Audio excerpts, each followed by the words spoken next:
Hey there, YouTube. Ghost Jake here with you today. How are you doing today? I am doing good. I just got done. It just dropped last night, but I just got done watching the Breaking Bad movie. You know, this is the picture of, I think it's season 4, but I just kind of wanted this in the video so you guys know. But anyway, this is going to be more kind of a recap slash review. I'm not entirely sure how I want this video to go 100%, but yeah, what did I think of the movie? It dropped today, probably for most of you, but technically last night for me because of my sleep schedule is all messed up. So, but I thought the movie was actually really good. The setting, it pretty much takes place immediately after where season there's no time jump forward. It pretty much takes place immediately where the season finale of Breaking Bad left off. If you remember, I don't know if you remember where Breaking Bad left off, but where Breaking Bad left off was when Walt rescued Jesse from by killing Uncle Jack and Todd and everybody with the machine gun. And so that's where it kind of takes place. It kind of goes forward right there from when Jesse is in the car driving through the gate and going off into the distance. But where he actually ends up going, since the movie came out now, he actually ends up going to Badger's and Skinny Pete's house, and it's actually kind of cool that that Vince Gilligan, if I said his name correctly, got the same actors to play Skinny Pete and Badger from the original series. So I actually thought that was actually pretty cool that that he managed to get pretty much all the same actors. And so, but with this movie, there's he's,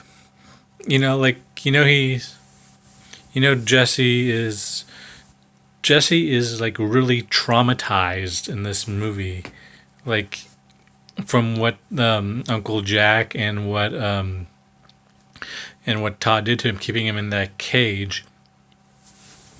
And so, a lot of this movie, he's like trying to. I don't know if he's trying to. I guess he's trying to put that behind him, in a sense, because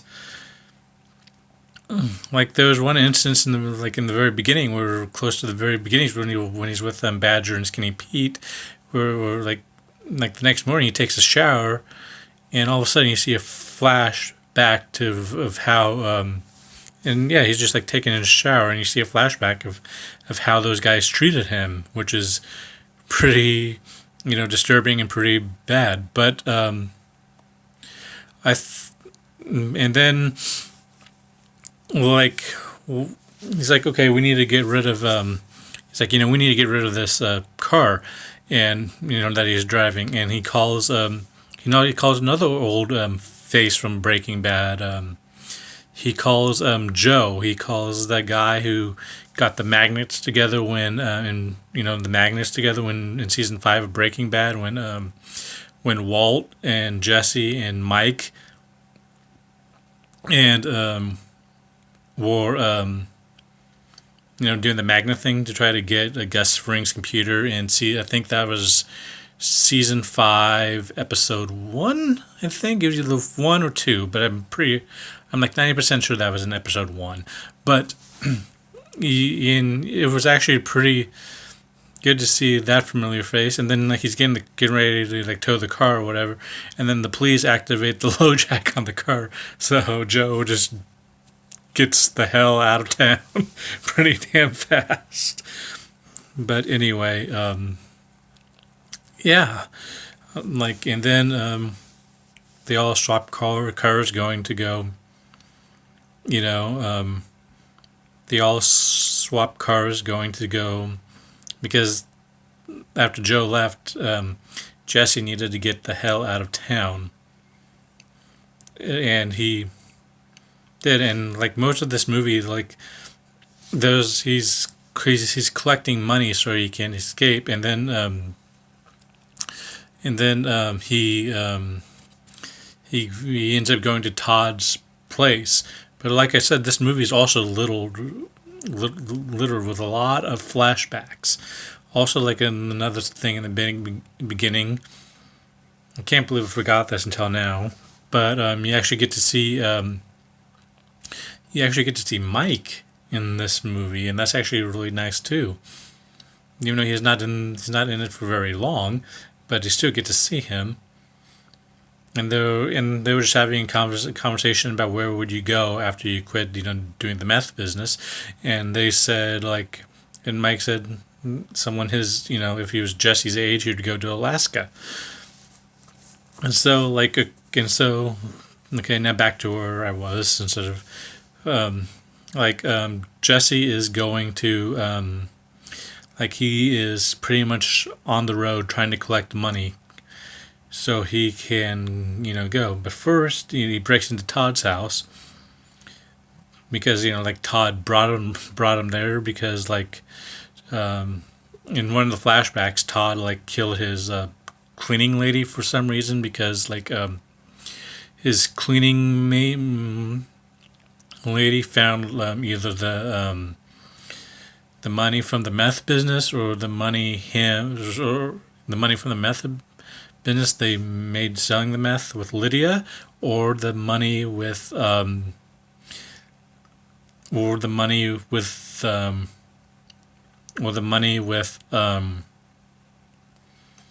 when they stole Walt's money. Because they probably Uncle Jack, Todd, and everyone probably split some of that money. They probably didn't just keep it all, or you would imagine anyway. And yes, speaking of Walt, he is actually dead. It confirms this in the movie, and I think there's actually an interview online with Vince Gilligan saying that yes, Walt is indeed dead. So Walter White is dead in this movie. So this movie mainly focuses on Jesse Pinkman. So just thought I would throw that out there right really fast. Right? And then he breaks into Todd's money and Todd's apartment getting the money. And then these two other people come to the apartment and it looks like they're wearing FBI clothes because Todd's a criminal, and they are going to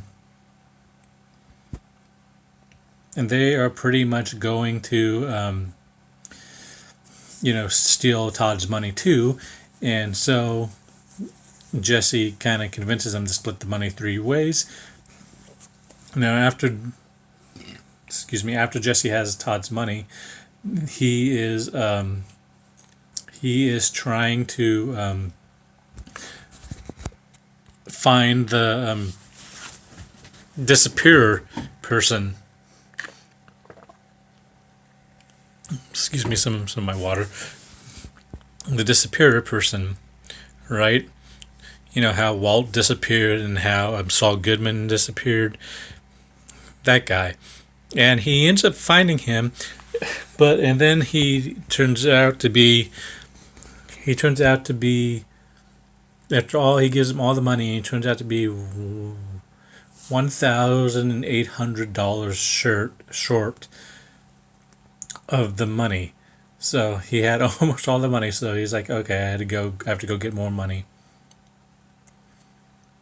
Right, and then how he gets more money, but he does find the disappearer guy, and he does agree to make Jesse disappear.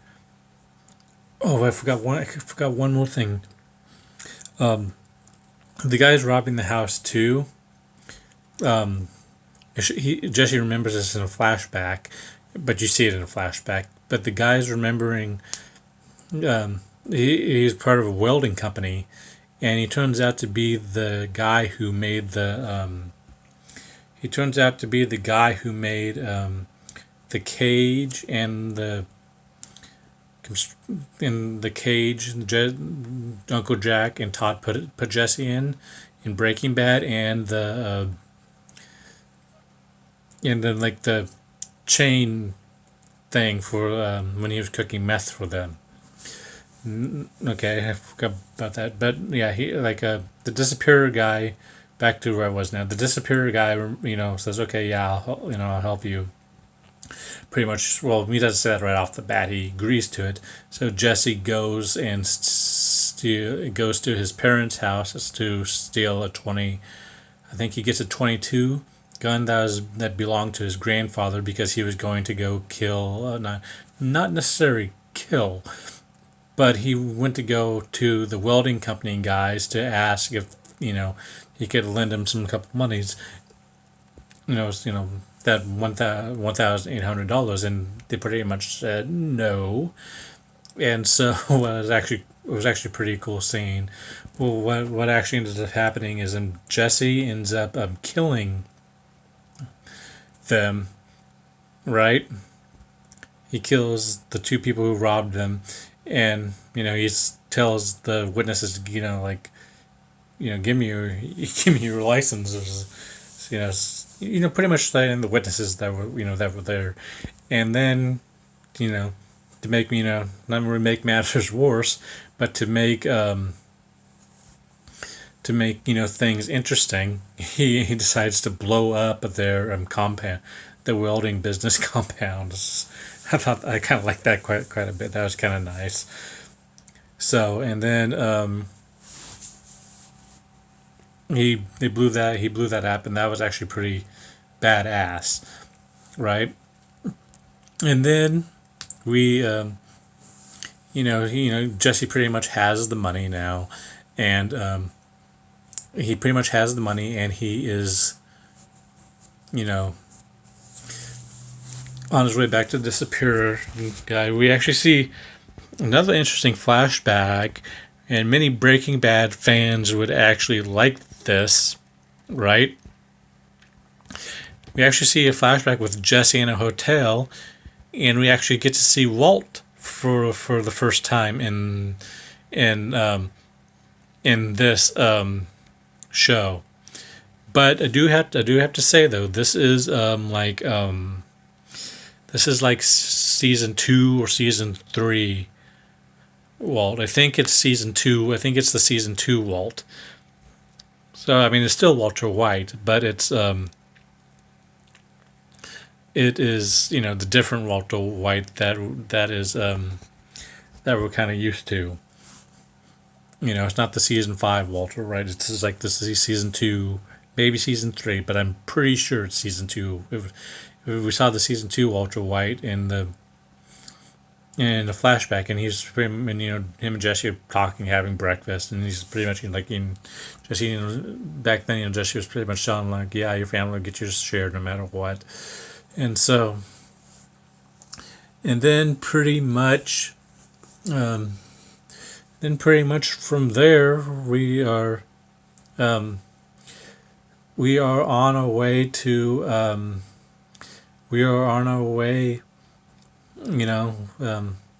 the next scene pretty much just shows this like truck. There's like a moving, like a U-Haul truck almost, and we see a road sign say the U.S.-Canada border, and then we see the disappearer guy knock on the door, and it turns out that Jesse was actually took Mike's advice back from from earlier in the episode about going to Alaska, and it turns out he's in Alaska. Jesse's in Alaska now, and then Jesse, and it pretty much ends with Jesse driving off to town in Alaska, and Jesse gives something to the disappeared guy. He gives him a like an envelope, and then the disappeared guy's going to like I think he said like Mexico. I don't know if he's going to Mexico because I thought this was takes place in Mexico. Anyway, he's going somewhere too, and he'll send that envelope to Jesse in like a month's time or 2 months' time. Whatever it is. But yeah, like okay, that's pretty much where the movie ends. Kind of making this video, trying to keep this video kind of short. But yeah, overall thoughts. I thought the Breaking Bad movie was pretty. I thought it was really good, and it was nice to see the flashbacks and seeing the old characters in the flashbacks, and you even get to see Jane and everyone. And oh yeah, there's one small detail I forgot. Lydia. They do mention her in the show. She is pretty much dead. She is pretty much dead. It just says she was in the hospital, and she doesn't expect to survive. And that is the last thing that's the last thing I forgot to mention. But like I said, overall thoughts on the movie, I thought it was very good, and just dropped today. So everyone, this is Ghost Jake signing off. Have a wonderful day and night, depending where you are. Later. Bye.